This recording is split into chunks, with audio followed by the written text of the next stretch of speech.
America में $1 लाख की H1B visa फी लागू होने के बाद सबसे बड़ा सवाल ये है, क्या इसका असर F1 स्टूडेंट्स पर भी पड़ेगा? और अगर कोई इंडियन स्टूडेंट F1 वीजा पर पढ़ाई कर रहा है तो उसके लिए H1B से ग्रीन कार्ड तक का प्रोसेस अब कैसा रहेगा?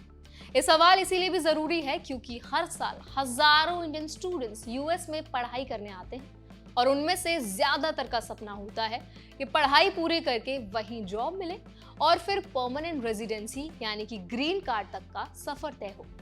इस वीडियो में आज हम बात करेंगे क्या F1 स्टूडेंट्स को $1 लाख की H1 फी देनी पड़ेगी या नहीं।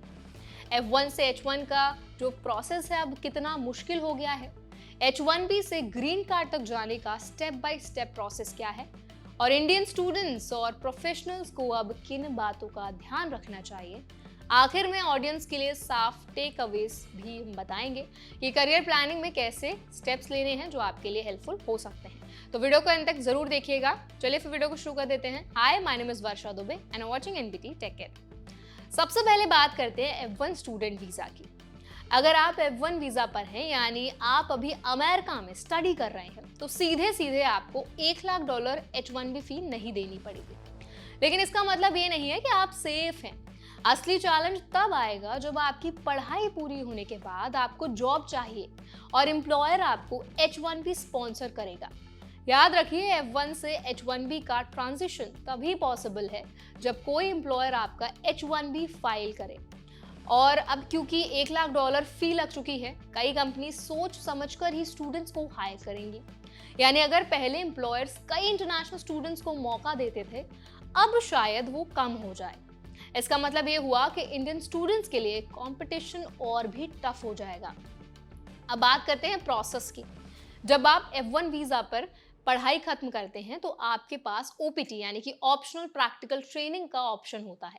इसमें आप 1 साल तक यूएस में काम कर सकते हैं और अगर आप स्टेम फील्ड यानी कि साइंस, टेक्नोलॉजी, इंजीनियरिंग या मैथमेटिक्स में हैं तो आपको 3 साल तक एक्सटेंशन मिल सकती है। इस दौरान अगर कोई कंपनी आपके लिए H1B स्पॉन्सर करती है तभी आप स्टूडेंट से प्रोफेशनल जर्नी में मूव कर पाएंगे। लेकिन अब एम्प्लॉयर को हर H1B एप्लीकेंट के लिए $1 लाख फी देनी होगी। यही सबसे बड़ा रोड ब्लॉक है। कई एम्प्लॉयर इस हाई कॉस्ट की वजह से नए फ्रेश ग्रेजुएट्स को हायर करने से बच सकते हैं। अगर आप लकी रहे और आपकी H1B मिल गया आपको, तो अगला सवाल आता है ग्रीन कार्ड का। ग्रीन कार्ड प्रोसेस कई स्टेप्स में होता है।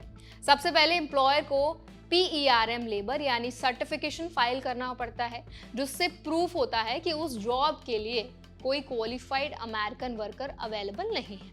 इसके बाद एम्प्लॉयर I-140 पिटिशन फाइल करता है, जिसमें आपके परमानेंट रेजिडेंसी स्पॉन्सर होने की रिक्वेस्ट रहती है और जब प्रायोरिटी डेट करंट हो जाती है तब आप I-485 एप्लीकेशन यानी एडजस्टमेंट ऑफ स्टेटस फाइल कर सकते हैं। इसके बाद ही आपको ग्रीन कार्ड मिल सकता है। ये पूरा प्रोसेस सालों ले सकता है, खासकर इंडियंस के लिए। रीजन यही है कि इंडियन एप्लीकेंट्स की संख्या बहुत ज्यादा है और बैकलॉग बहुत बड़ा है। कई बार ग्रीन कार्ड के लिए वेट 10 से 15 साल तक भी हो सकता है।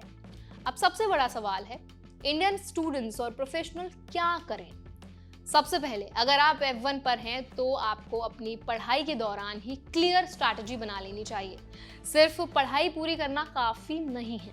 आपको इंटर्नशिप्स, नेटवर्किंग और ऐसे स्किल्स पर काम करना होगा जो एम्प्लॉयर को कन्विंस करे कि आप इतने वैल्यूएबल हैं कि वो $1 लाख फी देने को रेडी हो। दूसरी बात, स्टूडेंट्स को ये समझना होगा कि अब सिर्फ H1B पर डिपेंडेंट रहना रिस्की है।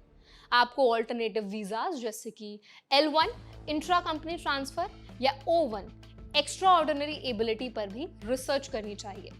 तीसरी बात, करियर प्लानिंग लॉन्ग टर्म सोचकर करें।